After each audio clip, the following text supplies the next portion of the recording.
23 arrests, including multiple other contacts. Last night, these arrests consisted of homicide, firearms offenses, possession with intent to distribute narcotics, fare evasion, lewd acts, stalking, possession of a high-capacity magazine, fleeing to elude in a vehicle, no permits, driving under the influence, reckless driving, and a bench warrant. A total of 6 illegal handguns were seized off of District of Columbia streets as part of last night's effort. Trump will travel to Anchorage, Alaska on Friday to meet Russian President Vladimir Putin. The White House is still working on the logistics of the meeting with their Russian counterparts. Levitt says Trump hopes to have a trilateral meeting that includes Ukraine soon. And the president may also visit Russia one day. President Trump is determined to try and end this war and stop the killing.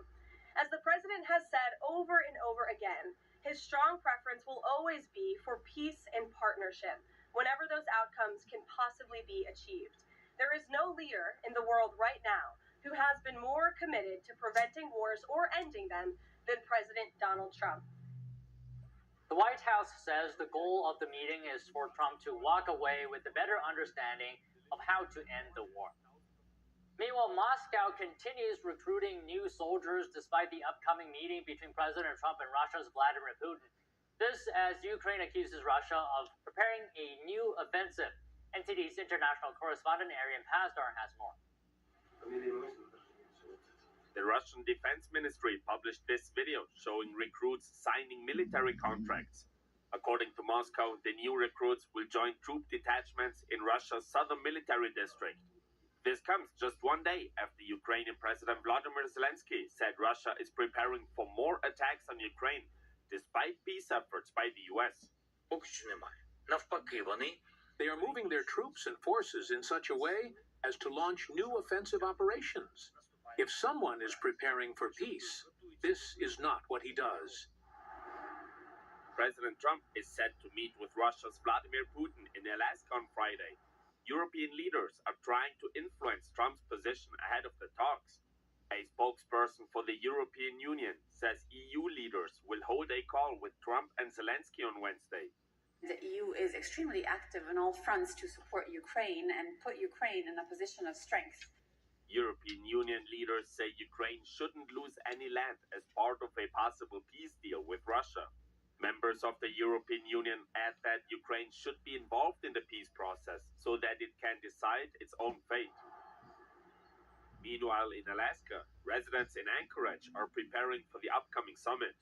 Well, I think it's really a fascinating opportunity for Alaska to shine in what we can do for those kind of venues. I think it's a safe venue for both the leaders to come here. The state has historic ties to both nations. The United States purchased Alaska from Russia in 1867. Arian Pasdar. He was sanctioned in 2020 by the United States government under the Global Magnitsky Human Rights Accountability Act. And that is an act that has to do with the president having the authority to sanction globally anyone who was involved in human rights abuses. Now, Cherizier is also known as Barbecue, and his indictment is the first indictment of an individual in the history of the Department of Justice who has been sanctioned under the International Global Magnitsky Human Rights Accountability Act. Now, in terms of background, Barbecue was a police officer in Haiti, but he led many campaigns of violence against Haitians in Haiti, including the notorious La Saline attack in 2018. Notorious because he both planned and participated in the killing of approximately 71 Haitians. It is a turf war that has shocked the human rights activists in the world.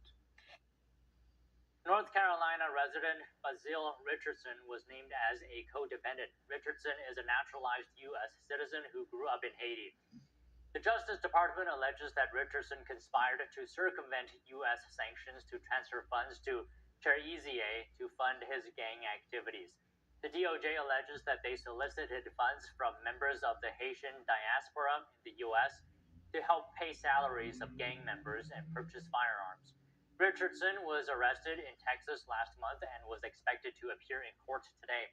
The State Department has also announced a $5 million reward for information leading to the arrest or conviction of Cherizier. Immigration and Customs Enforcement is seeing a surge of new applicants. The Department of Homeland Security says ICE has received over 100,000 applications since the end of last month. DHS is providing a variety of incentives to increase the ranks in ICE. Perks include a $50,000 signing bonus, student loan forgiveness, and retirement benefits, among others. ICE has waived age limits, though applicants must still complete medical and drug screening, as well as a physical fitness test. Two Texas Democratic congressmen have signaled they're willing to compete against each other in the newly proposed Texas congressional map. Our Washington correspondent Luis Martinez has more on the story. The newly proposed Texas congressional map places 78-year-old Congressman Lloyd Duckett, who has served the 37th district since 1994 in the same Austin area district as 36-year-old Congressman Greg Casar, chairman of the House Progressive Caucus. In a campaign email, Congressman Duckett suggested that Greg Casar has the potential to use his organizing skills and populist message to win over the disaffected, particularly disaffected Hispanic voters of the newly created 35th district. The problem for Casar is that the newly drawn 35th district now covers areas that President Trump won in 2024 by over 10 points. Casar posted on social media this Tuesday, "I love you, Austin, Texas," suggesting that he will compete with Duckett for the same seat in Congress. Meanwhile, Democratic state legislators remain absconded in Illinois for a second consecutive week, impeding the state legislature from sessioning. That it wasn't flood relief that they brought to the floor quickly. It was absolutely focused on bringing together a bill that would decimate people's voices, black and brown voices. The newly proposed congressional map in Texas actually creates not one, but two majority black districts for the first time in the history of Texas, and an additional majority Hispanic district. Members, the roll has been called, and again, a quorum is not present. What this means, first, we cannot take up the critical flood response legislation scheduled for our floor today. The special session of the Texas state legislature ends this Friday, and Governor Greg Abbott has promised to call an additional special session starting on the same day. If they think all they have to do is wait it out until November, December, they're wrong. I'm going to do this for the next 2 years, and they're going to have to basically take up residency in Illinois. They might as well start voting in Illinois. California Governor Gavin Newsom has threatened to hold a special election to override the California Districting Commission and redraw the congressional map in retaliation. Reporting from Washington, D.C., Luis Eduardo Martinez, NTD News. The Department of Government Efficiency, also known as DOGE, regains access to government data. A U.S. appeals court today rejected efforts by a group of unions to block them from accessing data at 3 federal agencies. A lower court in Maryland had granted the union's request for a temporary pause on DOGE's access to documents at the Departments of Education, Treasury, and the Office of Personnel Management. DOGE can now access data such as Social Security numbers and citizenship status for as long as the lawsuit continues to move forward. The majority said the unions likely didn't have legal standing to sue. The one dissenting judge said the majority standard was too high. The agencies involved in the case and the groups that sued have not yet commented on the decision. That's a problem. And the federal government has a unique role in Washington, D.C. It's not like this is Topeka, Kansas, or Albuquerque, New Mexico. This is the nation's capital. The federal government has a more on-the-ground role to be played here. And it's not like the National Guard are going to be patrolling the streets. The National Guard is there for logistics and for transportation assistance, and they're going to help the D.C. police, by the way, that wants them there. So if Muriel Bowser, the D.C. mayor, had actually stepped up and done anything about this, instead of pointing fingers at Donald Trump, it wouldn't be an issue. But this is a problem that's been cooking for a long time. And again, the data, well, they say crime is down, it's still way high in Washington, D.C. And anybody who says that D.C. is doing a good job either hasn't been there or they have no desire to fix it because they're soft on crime Democrats. Okay, George, can you respond? And also let me ask you, does having the National Guard there, and as well having the FBI, DEA, whatever, does that deter criminal activity? You know, as a former sheriff deputy, I speak from experience, and I will say that it can deter some crime. But we're talking about long-term success here within our criminal justice system and what it means to have safe communities. The DC Police has done a good job with creating a better trajectory, but we need to be able to do a better job with taxpayer money to be able to provide long-term solutions. You know, when we look at DC, there is an incredible amount of poverty that's happening there. About 14% poverty. 21% is by Black residents that are living in poverty. And who is the crime affecting more? Well, it's affecting the Black community. We also need to understand that the crime rate, the homicide rate, who is that being done by?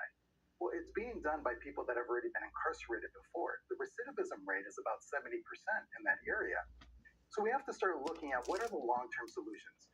Taking $90 million a month and pumping it into the National Guard doesn't necessarily create a long-term solution. What creates a long-term solution is taking that $90 million and being fiscally responsible with that money. Looking at social service programs like behavioral health, access to food security, giving people a better opportunity to pick a better path than taking a life of crime. I've seen it firsthand. I've seen that crossroad that people have been confronted with because it's a state of survival. And that's just the reality. It's not about being weak on crime. Trust me, I have arrested a ton of people. I've seen the worst in humanity. What we need to ask ourselves is that how do we prevent this casualty from continuing to happen with long-term success, not just an immediate 3 months, 6 months, because that's going to cost hundreds of millions of dollars that we don't have. Okay, Matt, the Home Rule Act gives Trump control of the police force for 30 days, and this relates to George's point of having a long-term solution. Do you think what Trump did is just a short-term Band-Aid? Oh, absolutely, it's short-term. I don't think that this is it's not going to be a long-term solution where we're looking at, years of the National Guard being on the ground. Ultimately, and I believe that the White House has even said this, is that Congress needs to get involved here. Washington, D.C. has proven that it is incapable of protecting the people that live in the district. All of the people that live in the district, by the way, whether you're, black, brown, or white, or every color in between. Again, this is not a problem that just has risen up recently. This is a long-term, pervasive problem. The federal government has thrown hundreds of $billions at Washington, D.C. And look, the people keep electing the same people to do the same job over and over again. And, you get who you vote for in this case. They are voting for people who don't have the population's best interests at heart. And I wholeheartedly agree with what George said, is that the people who are most impacted by this are the poor in Washington, D.C. And this is who this short-term deployment is going to help. And hopefully it will force, Mayor Bowser to get off her, and to do something tangible, because it's not working right now. So, George, I want your thoughts on how do you think the interaction between the federal aspect of this and the local aspect of this, what do you think is going to, how is this going to affect the relationship between local authorities and federal authorities? Well, I think the bigger question is that how will this affect community policing between the community and police? It would be great to be able to understand how they're going to use the National Guard in order to drive these crime rates down. And again, we can't put a Band-Aid on this. This can't be a political win for 30 days, 90 days, whatever the time frame is going to be. What I would like to see is more joint operation task force where local and federal municipalities are working together to really root out the evil in our streets, in our communities. Target the cartels, target the gangs and the affiliates of gangs. Really root out that evil. but you need to be able to use taxpayer dollars in a very strategic way. I see using the National Guard as a waste of money, to be quite honest with you. I say work with the police union, work also on the social aspect of it, and have a very balanced approach to be able to really go after the people that we want to go after, because this is a lot of money. I don't think people understand. I know that our government, our budget's it's in the billions, it's in the trillions of dollars, but $90 million to a local law enforcement municipality is a lot of money, and that money can be better strategically used with them having the lead in collaboration through Joint Task Force to take that $90 million and really root out crime and having future success and creating a safer community and trust within the community and its law enforcement partners. Because here's the thing, the truth is, we cannot solve crime without the help of our community. And this can be a major misstep in how we use our National Guard and how we utilize the police to create safety, because this should not be precedence across the country of how we deal with crime in America. Okay, Matt, can I get your response to that point? Is there going to be perhaps overlap with federal involvement with local police, creating to inefficiencies, potentially a waste of resources? Well, let's be clear, and I mentioned this earlier. The federal troops that are on the ground there, they're there for transportation, logistical, and other support services, which will free up the resources from the DC Metropolitan Police to get out there on the ground and to get in the community, like George mentioned, and fight crime. I do find it interesting that heretofore, when nothing was done, or when a Democrat was in office, there was never a check that was too small that could be cut. Cut a check. Let's spend, $800 million for 18, electric chargers around the country. It's a money and investment in the future. The fact that Donald Trump stepped up and is doing this, again, the problem is not that Donald Trump is deploying the National Guard here. The problem is that Democrats with Trump derangement syndrome, they say orange man bad, so anything he's proposing must be wrong. Let's be very clear, though. The police union, which represents the rank and file officers on the street in Washington, D.C., they support this. They want the assistance of the federal government. The people who don't want this are the very same Washington, D.C. politicians who profit from the status quo, which, by the way, is a failed status quo. So the status quo is failing, and anybody who says, well, we should wait and we should study it or we should do something differently, they've had their chance and it's not working. Donald Trump is not going to study something. He's going to act and make a difference. And maybe if we stop with the no cash, the no cash bail, and stop the revolving door of letting criminals out of jail for crimes that are below a certain threshold economically, maybe that would keep some of these hardened criminals off the streets from reoffending. And that's a start. It's not an overall solution. It's a start.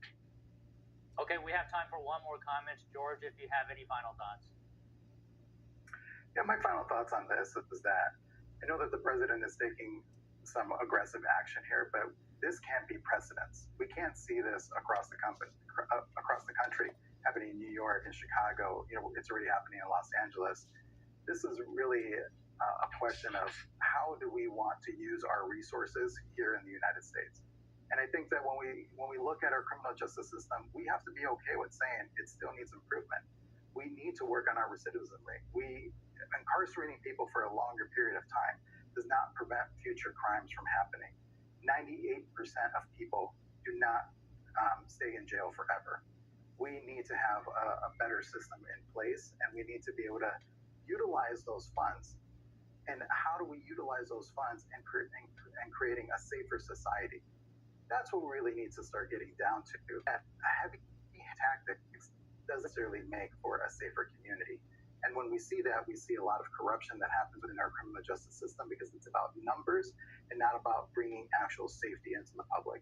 So as someone that's done this firsthand, I can tell you, you need a well-balanced approach. It can't be one side or the other. It has to be balanced, and you have to do it in a way that we can replicate it across the country and provide support and provide the American dream, which everybody wants to live a free and safe life here in the United States. Okay, I'm sure there's more to be said about this, but that's all the time we have for today. Thank you both, Matt, George. Thank you. Thanks for having me. Thank you, George. 50-year low. Now that we see Democrat leaders across the nation pushing back on this proposed legislation, even before it's been written or introduced in Congress, the question is how many Democrats would support the GOP's no cash bail bill once it does come to the floor.